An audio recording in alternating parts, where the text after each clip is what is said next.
வட இந்தியாவைச் சேர்ந்த படிக்காத மாணவர்களுக்காக நீட் உள்ளிட்ட தேர்வு வினாத்தாள்கள் கசியவிடப்படுவதாக கன்னியாகுமரி நாடாளுமன்ற உறுப்பினர் விஜய் வசந்த் குற்றம் சாட்டியுள்ளார். கன்னியாகுமரி மாவட்டம் குளித்துறை சந்திப்பில் ஒன்றிய பாஜக அரசை கண்டித்து இளைஞர் காங்கிரஸ் சார்பில் ஆர்ப்பாட்டம் நடைபெற்றது. மாணவர்களை பாதிக்கும் தேர்வு முறைகேட்டை தடுக்க ஒன்றிய பாஜக அரசு தவறிவிட்டதாக கூறி இளைஞர் காங்கிரஸ் நிர்வாகிகள் கண்டன முழக்கங்களை எழுப்பினர். இந்த ஆர்ப்பாட்டத்தில் விஜய் வசந்த் எம்பி கலந்து கொண்டு சிறப்புரையாற்றினார். அப்போது பேசிய அவர், மாணவர்களை ஒன்றிய பாஜக அரசு வஞ்சிப்பதாக குற்றம் சாட்டினார். வட இந்தியாவைச் சேர்ந்த படிக்காத மாணவர்களுக்காக நீட் உள்ளிட்ட தேர்வு வினாத்தாள்கள் கசியவிடப்படுவதாகவும், ராகுல் காந்தி பிரதமராக வந்தால் மட்டுமே இதற்கு தீர்வு கிடைக்கும் என்றும் அவர் குறிப்பிட்டார். அதாவது இந்த நீட் கசிவு உண்மையிலேயே ஒரு கொலைக்கு சமமாக தான் இருந்திருக்கு.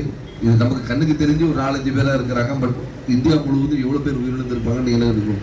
அழகான டாக்டர் ஆனாம இல்லாம இப்போ நமக்கு மருத்துவம் பார்க்குற எல்லா டாக்டரும் நீட் படிச்சு வந்த டாக்டர் இல்லை, இன்னும் தரமான டாக்டர் எல்லாம் இருந்துகிட்டே தான் இருக்கிறாங்க.